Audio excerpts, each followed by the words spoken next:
Utility store पर मखसूस सारिफीन को रिलीफ मिलने लगा। गरीब और सफ़ेद पोश तबका राशन कहाँ से ले? हुकूमत हमें भी खते गुर्बत से नीचे ही तस्वुर कर ले, शहरियों की जानिब से ये कहा जा रहा है। किचन का सामान, बच्चों की फीसें, मकानों के किराए, यूटिलिटी बिल्स कहां से दें? शहरी ये शिकवा करते दिखाई दे रहे हैं। मजीद कहते हैं कि हुकूमत ने अशियाए ज़रूरिया की कीमतें दोगुना करके मुश्किल को मजीद बढ़ा दिया है, जबकि दूसरी जानिब शहर में ज़िला इंतज़ामिया गिरा फरोश माफिया के खिलाफ रिट कायम करने में भी नाकाम है। ज़िला इंतज़ामिया मुख्तस करदा कीमतों का इतलाक कराने में नाकाम है। रोटी की सरकारी कीमत 15, तंदूरों पर 20 से 25 रुपए में फरोख्त की जा रही है, जबकि नान की सरकारी कीमत 25 रुपए है और तंदूरों पर इस वक्त 30 रुपए में फरोख्त अभी भी जारी है। इसी तरह से दीगर अशाए खुरानोश भी महंगे दामों फरोख्त की जा रही हैं। दही का सरकारी रेट 165 मुकर्रर है, जबकि दुकानों पर 200 से जायद पर फरोख्त होने लगा है। दूध 140 की बजाय 150 से लेकर 160 रुपए में फरोख्त होने लगा है। शहर में ड्यूटियों पर मामूर 70 से जायद प्राइस कंट्रोल मजिस्ट्रेट्स काबू ना पा सके। यूटिलिटी स्टोरों पर मखसूस सार्फिन को रिलीफ मिलने लगा, जबकि गरीब और सफ़ेद पोश तबका राशन कहाँ से ले? शहरी ये शिकवा करते नजर आ रहे हैं। बिल्कुल, शहजाद खान अब्दाली हमारे साथ हैं और बसाम सुल्तान भी हमें ज्वाइन कर रहे हैं। तो सबसे पहले हम रुख करेंगे शहजाद खान का, उनसे जानेंगे कि इस वक्त यूटिलिटी स्टोर्स की क्या सूरत हाल है, शहरियों की जानिब से क्या गिले शिकवे किए जा रहे हैं।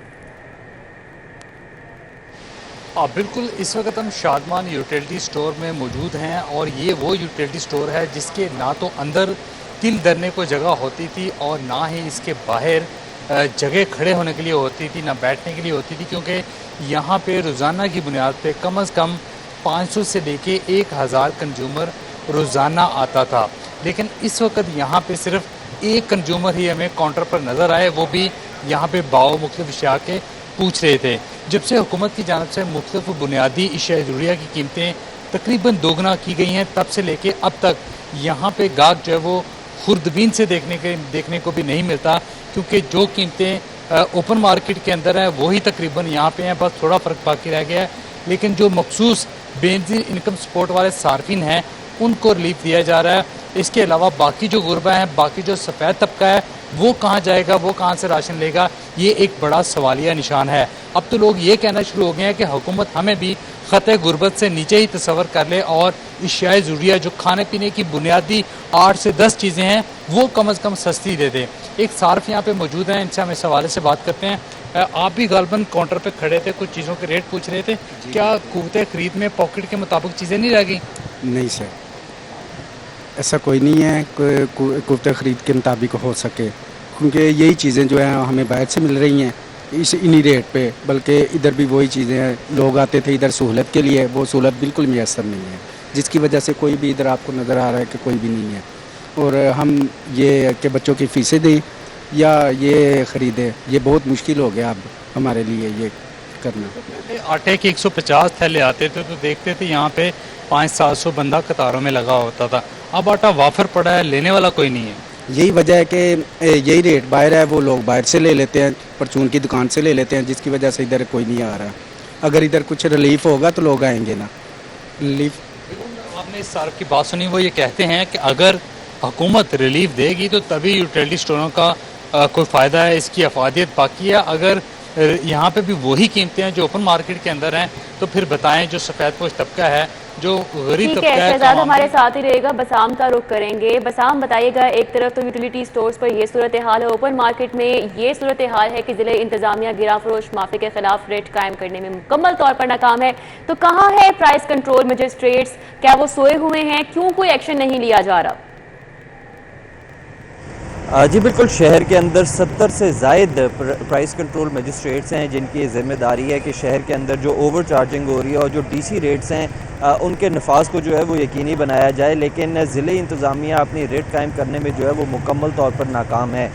12 दफ़ा जो है वो ये ख़बर भी जो है वो नशर हुई, लेकिन इसके बावजूद ज़िले इंतज़ामिया के जो प्राइस कंट्रोल मजिस्ट्रेट्स हैं वो अगरा फरोशी के ख़िलाफ़ क्रैकडाउन करने में जो है वो मुकम्मल तौर पर नाकाम दिखाई देते हैं। अगर हम रेट्स के हवाले से देखें तो जो सरकारी रेट है रोटी का वो 15 रुपये है, लेकिन तंदूरों के ऊपर जो है वो 20 से 25 रुपये पर जो है वो फ़रोख्त हो रही है। इसी तरह जो नान है उसका सरकारी रेट जो है वो अब 25 रुपये मुकर्रर है, लेकिन जो तंदूर है वहाँ पर 30 से 35 रुपये पर जो है वो फ़रोख्त हो रहा है। और लोगों की ये भी शिकायत हैं कि जो रोटी का जो वेट है, जो वज़न है, वो भी जो है वो दिन ब दिन कम होता जा रहा है। अगर हम दही के हवाले से देखें तो दही का सरकारी रेट जो है वो 165 रुपये है, दूध का जो सरकारी रेट है वो 140 रुपये है। दही 165 के बजाय जो है वो तकरीबन 200 रुपये तक पर जो है वो फ़रोख्त हो रहा है, जबकि दूध जिसको 140 रुपये पर फ़रोख्त किया जाना है वो जो है वो 150 से 60 रुपये पर फ़रोख्त हो रहा है। और ज़िले इंतज़ामिया इस जो ओवर चार्जिंग है इस पर काबू पाने में मुकम्मल तौर पर जो है वो नाकाम दिखाई देती है। जो शहरी हैं उनका यही मुतालबा है कि महंगाई से जो है वो वैसे ही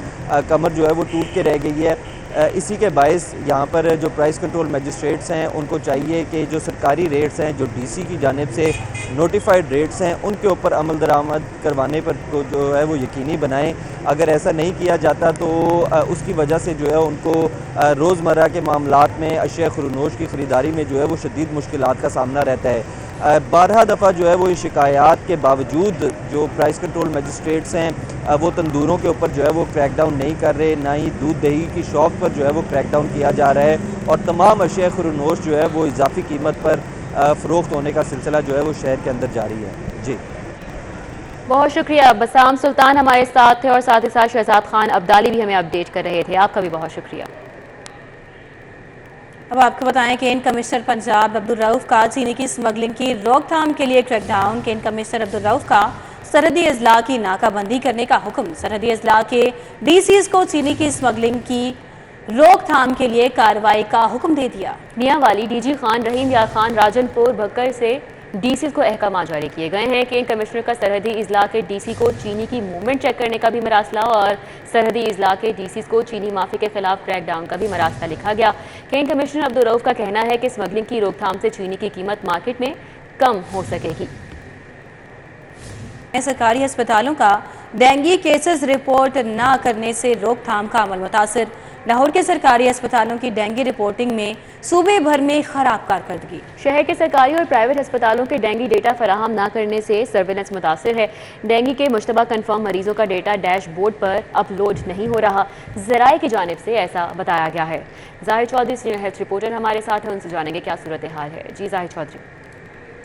डेंगू वायरस जो है वो उसकी शिद्दत बढ़ने के बावजूद सरकारी और टीचिंग अस्पताल जो हैं वहाँ से डेंगू के मरीज़ों का डाटा अपलोड न करने का सिलसिला बदस्तूर जारी है।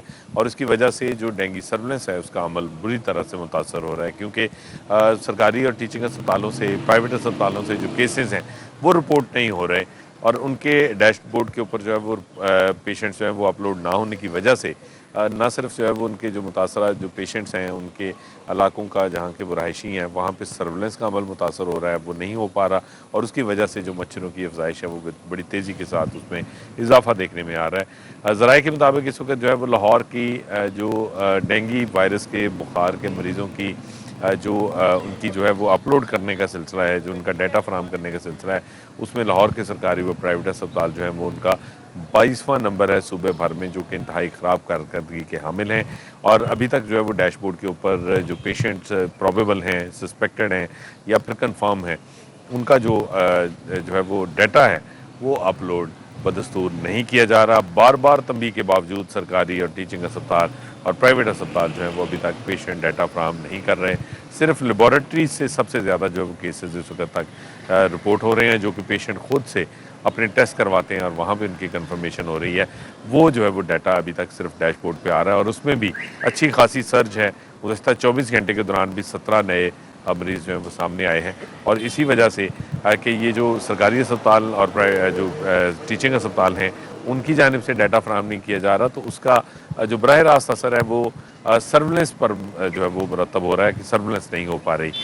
और जो पेशेंट्स हैं जब वो सामने नहीं आएंगे तो उनके मुतासरा इलाके जो हैं वहाँ पे जो है वो डेंगू मच्छरों की अफजाइश जो है वो उसको तल्फ नहीं किया जा सकेगा और यही वजह है कि शहर में अब लार्वा मिलने का सिलसिला भी बढ़ता जा रहा है। जाहिद चौधरी, आपका बहुत शुक्रिया। निगरान वज़ीर आला मोहसिन नकवी का सर्विसेज अस्पताल की ज़ेर तकमील नई एमरजेंसी का दौरा। सूबाई वज़ीर इत्तलात आमिर मीर भी उनके हमरा थे। वज़ीर आला मोहसिन नकवी ने नई एमरजेंसी में जारी तामीराती कामों पर पेशरफ्त का जायजा लिया है। मजीद इस दौरे का अहवाल जानेंगे, सऊद भट्ट हमारे साथ हैं उनसे। जी सऊद। जी बिल्कुल, निगरान वज़ीर आला पंजाब मोहसिन नकवी अचानक सर्विसेज हॉस्पिटल की ज़ेर तकमील जो नई एमरजेंसी बनाई जा रही है उसके दौरे पर पहुंचे हैं। वज़ीर आला पंजाब मोहसिन नकवी ने नई एमरजेंसी में जारी तामीराती कामों पर पेशरफ्त का जायजा लिया, जबकि फिनिशिंग का काम में ताख़ीर पर इजहार बरहमी का इज़हार किया है। वज़ीर आला पंजाब मोहसिन नकवी ने ये कहा है कि दिन रात एक करके तमाम काम जल्द अज जल्द मुकम्मल किए जाएँ, जबकि नए एमरजेंसी के बाहर पड़े पुराने बेड्स देखकर वज़ीर आला पंजाब मोहसिन नकवी शदीद नाराज हुए। उन्होंने कहा कि नई इमरजेंसी में नए बेड्स फौरी तौर पर रखे जाएंगे और ये भी उन्होंने हिदायत जारी की कि नई इमरजेंसी में एयर कंडीशन सिस्टम की इंस्टॉलेशन देखकर अदम इत्मीनान का इजहार कर रहा हूँ, सिस्टम को फौरी तौर पर बेहतर बनाया जाए। वज़ीर आला पंजाब मोहसिन नकवी ने सेक्रेटरी तामीर मवासलात को फौरी तौर पर स्पॉट पर बुलाया और नई इमरजेंसी में सहूलियात को बेहतर बनाने के लिए जो ज़रूरी हिदायत थी वो दी। वज़ीर आला पंजाब मोहसिन नकवी ने यह भी कहा कि वेस्टर्न में जमा होने वाला पानी को रोकने के लिए जामिया प्लानिंग की जाए, जबकि पूरी तसल्ली के बाद ही नई इमरजेंसी मरीजों के लिए खोली जाएगी। वज़ीर आला पंजाब मोहसिन नकवी ने प्रिंसिपल सर्विस अस्पताल को अपनी निगरानी में तमाम काम आला मयार के साथ जल्द अज जल्द मुकम्मल करने की हिदायत दी। इस दौरे के मौके पर सूबाई वज़ीर इत्तलात आमिर मीर और MS सर्विसेज अस्पताल भी मौजूद। ठीक है, बहुत शुक्रिया। सऊद भट्ट हमारे साथ थे, अपडेट कर रहे थे। अभी आपको अपडेट करें, सूबाई वज़ीर इत्तलात और नशरियात आमिर मीर का दफ़ा 144 के हवाले से ट्वीट। पंजाब हुकूमत ने DCs को दफ़ा 144 नाफिज करने की इख्तियारात सौंप दिए। DC अपने ज़िले में अमन अमान के पेश नज़र 7 रोज़ के लिए दफ़ा 144 नाफिज कर सकेंगे। आमिर मीर की जानिब से ये ट्वीट किया गया है। तो सूबाई वज़ीर इत्तलात और नशरियात आमिर मीर ने ये ट्वीट किया है दफ़ा 144 के हवाले से, और पंजाब हुकूमत ने DCs को दफ़ा 144 नाफिज करने के इख्तियारात सौंप दिए हैं। आमिर मीर की जानिब से इस ट्वीट में लिखा गया है कि DC अपने ज़िले में अमन अमान के पेश नज़र 7 रोज़ के लिए दफ़ा 144 नाफिज कर सकेंगे। सूबाई वज़ीर इत्तलात और नशरियात आमिर मीर ने दफ़ा 144 के हवाले से ट्वीट किया है। पंजाब हुकूमत ने DCs को दफ़ा 144 नाफिज करने के इख्तियारात सौंप दिए हैं और आमिर मीर ने यह लिखा है कि DC अपने ज़िले में अमन अमान के पेश नज़र 7 रोज़ के लिए दफ़ा 144 नाफिज कर सकेंगे। सूबाई वज़ीर इत्तलात और नशरियात आमिर मीर ने दफ़ा 144 के हवाले से ट्वीट किया है और समाजी राब्ते की वेबसाइट पर उन्होंने बताया है कि पंजाब हुकूमत ने DCs को दफ़ा 144 नाफिज करने के इख्तियारात सौंप दिए हैं। उन्होंने कहा है कि DC अपने ज़िले में अमन अमान के पेश नज़र 7 रोज़ के लिए दफ़ा 144 नाफिज कर सकेंगे। लाहौर हाई कोर्ट ने इलेक्शन कमीशन की जानिब से इंतखाबात 90 रोज़ में ना कराने और हल्का बंदियों के फैसले के खिलाफ दरख्वास्त वापस लेने की बिना पर निमटा दी। अदालत ने रिमार्क्स दिए कि अगर इंतखाबात की तारीख का ऐलान ही नहीं हुआ तो 90 रोज़ में इलेक्शन कैसे हो सकते हैं। जस्टिस आबिद अजीज़ शेख ने दरखास्त पर अर्जेंट केस की हैसियत से समाअत की। वफाकी हुकूमत की जानिब से एडिशनल अटॉर्नी जनरल नसर अहमद, असिस्टेंट अटॉर्नी अहमद रजा चट्टा पेश हुए, जबकि हुकूमत के खिलाफ सरान ने दरखास्त के काबिल समाअत होने पर एतराज़ उठाया। दरखास्त गुजार वकील ने कहा कि 90 रोज़ में इंतखाबात ना कराना आइन की खिलाफ वर्जी है। 10 अगस्त को सदर ने वज़ीर आज़म की सिफारिश पर असम्बलियाँ ख़त्म की।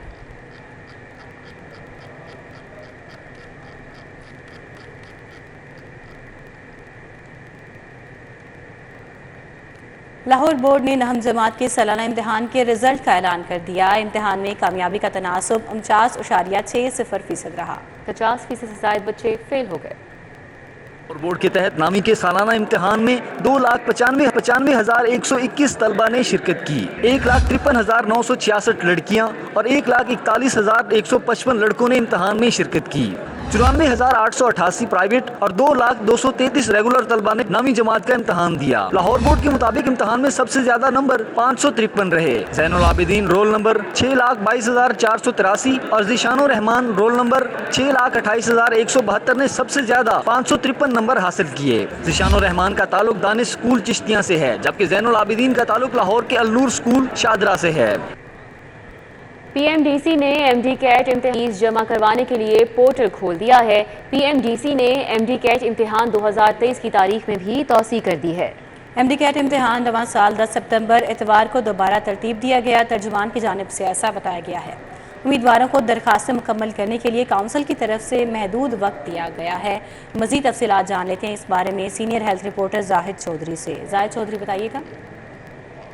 जी, ये Pakistan medical and dental council को जो है वो जो रवां साल MBBS में दाखिले के लिए जो MD कैट इम्तिहान है उसमें फीस से महरूम रह जाने वाले जो है वो बड़ी तादाद में स्टूडेंट की जानिब से दरखास्तें मौसूल हुई थी, जिस पर वज़ीर आज़म पाकिस्तान की हिदायत पर जो है वो Pakistan medical and dental council ने दोबारा जो है वो फी जमा करवाने के लिए पोर्टल खोलने का फैसला किया है और इसका ऐलान किया गया है कि 23 और 24 अगस्त 2 रोज 48 घंटे के लिए जो है वो दोबारा पोर्टल खुलेगा और जो स्टूडेंट जो है वो फीस जमा करवाना चाहते हैं वो 23 और 24 अगस्त को अपनी फीस जमा करवा के MD कैट इम्तिहान में जो है वो हिस्सा लेने के अहल हो सकते हैं। ठीक है जाहिद चौधरी, बहुत शुक्रिया।